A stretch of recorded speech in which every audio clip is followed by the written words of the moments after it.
welcome to my shop. I'm Mike and I appreciate you stopping by.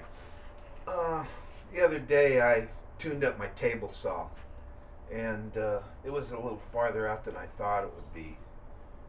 So I thought I'd better check into some other things. So I thought I'd check my squaring tools to make sure that they're right. So to do that, you know, I've got my eyes. I got my super eyes.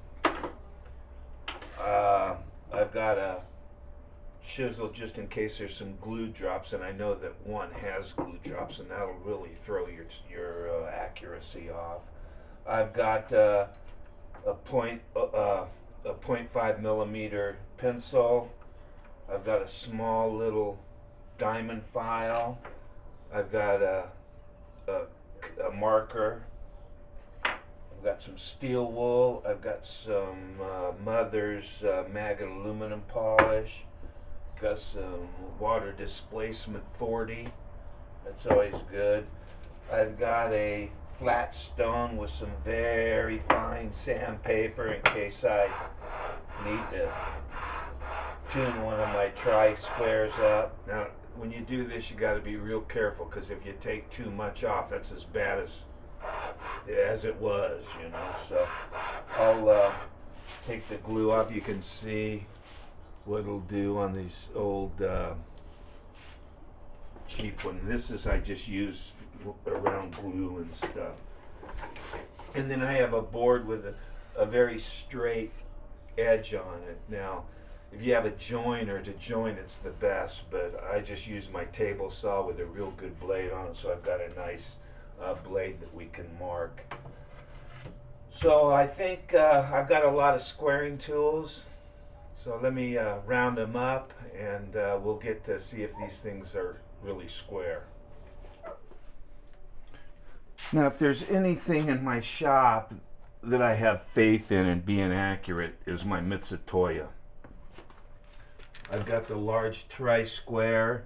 Now this rule, it goes 32nds, 64ths, 50ths, and 100ths. But boy, I'll tell you, when you get down to hundredths of an inch, I need a microscope to see it, much less eyeglasses.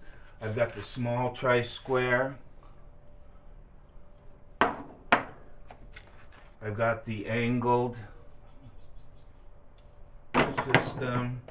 I've got the centering tool, and then the one that I use most of all is this little engineering square. Okay, so we'll check all these for square. Now let's get my other ones. Okay, first of all, I've got this old Stanley. Now this old Stanley, it was patented 12/28/96, 86 or 96. I can't read it without my glasses, but this was made in the 1800s probably. Now a lot of people don't like these because they're wood. Wood moves. This is riveted.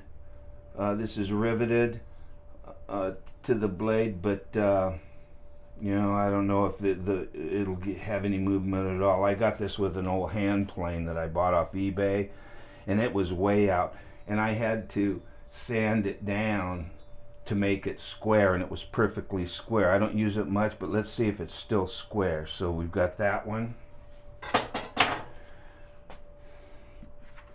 I've got a small, now this, I don't even know if I'm going to test this one. This is a Harbor Freight special, so I'm not even sure. I don't use it. I don't even know why it's in my drawer. Next is a tri-square from the 90s, probably 80s or 90s. This is it's steel. It's not aluminum, but it's not what you'd call super duper accurate. I don't imagine.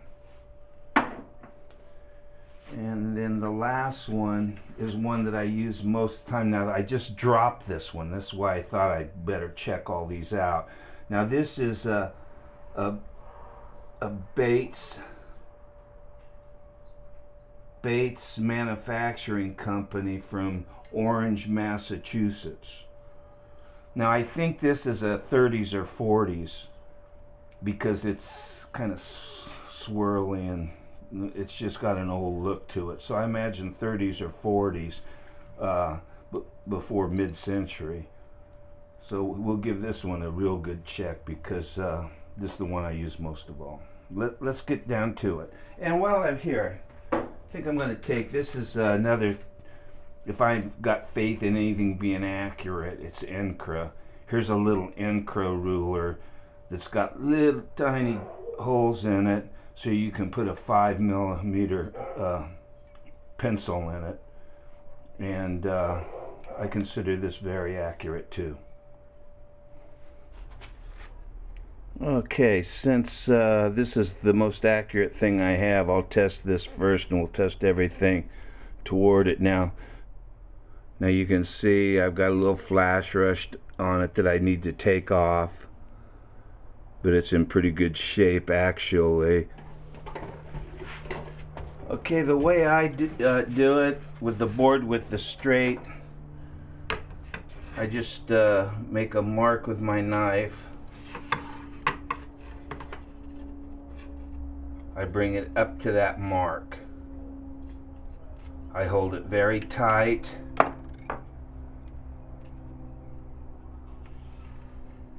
And then I line it. Okay? There's the line. Now to see if it's accurate, I put it right back in the same knife hole.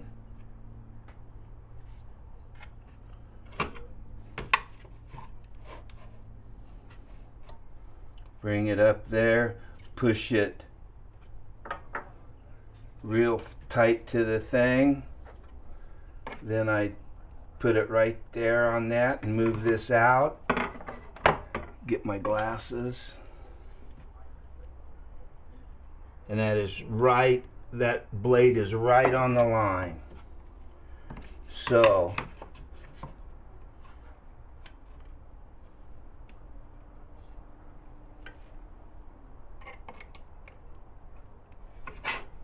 yep, that is right on the line. And then you can also just bring it up to the line. Make sure it's nice and tight. And then make another pencil line. And it should be right on top of each other, which the Mitutoyo is correct. Okay, so now we can judge the others on this line. We know that's lined 90 degrees to the edge. Now, if it was, you know, a little less than 90, you know, that means this back is too high, so you'd have to file that down to bring it back. And what I mean is, on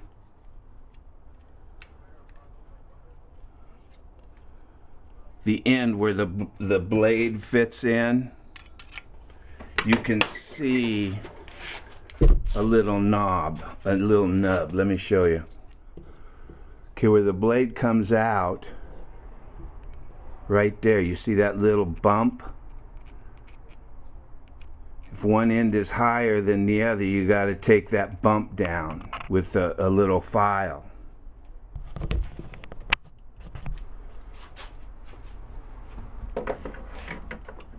But, you know, let me warn you, there's only so much you can file out. When you get it down, that nub filed away, then the tri-square is useless. It's really not accurate. So when you know, if you do have a problem, boy, just maybe a half a stroke a time. Because if you go too much, then you got to do the other side, and then you create a monster. So when you're filing those nubs, be gentle. It might take you 3 or 4 times putting this thing together and apart, but it'll keep you from going over, and going over is as bad as what you had. So let's I need to clean this off a little bit, and then I'll put a little polish on it.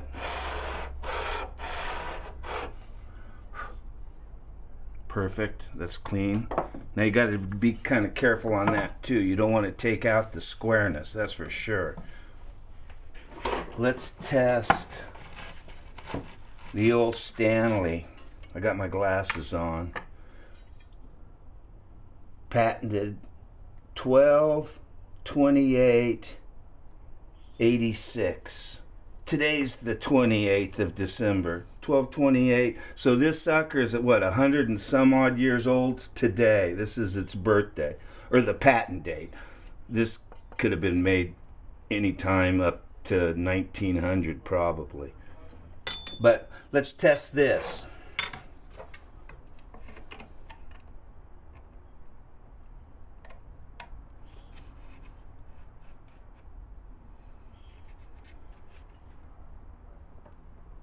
Boy, that's right on too.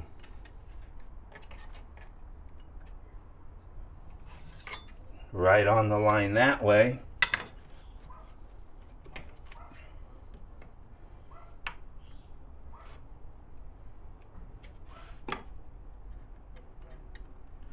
And right on the line that way.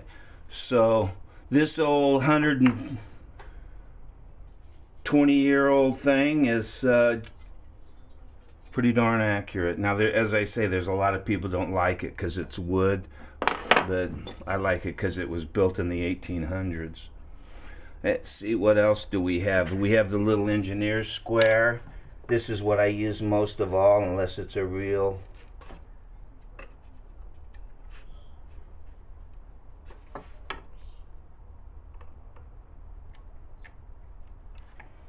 right on the line that way.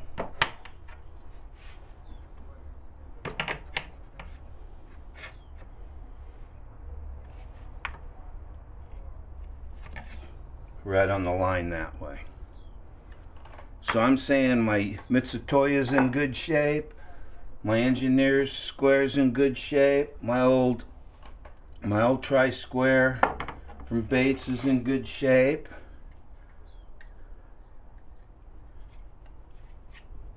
Let's see what this one is. Now this is probably, you know, Home Depot or Lowe's or something. Okay, on the inside, right on the line. I mean, dead right on the line. So,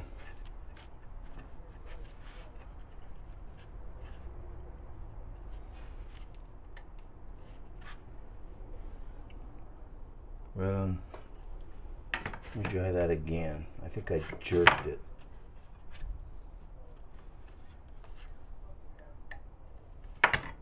Right on the line. I can't complain about that. Here's the one I dropped. And the farther out you can get this, the more accurate it'll be actually. So, this one isn't even close. This is the one I dropped. And I screwed it up, I think. Let's see, it's right on the line that way.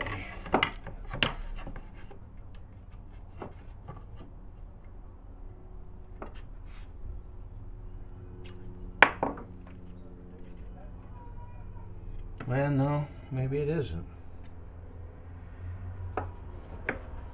It's right on the line that way. I think my squares are square.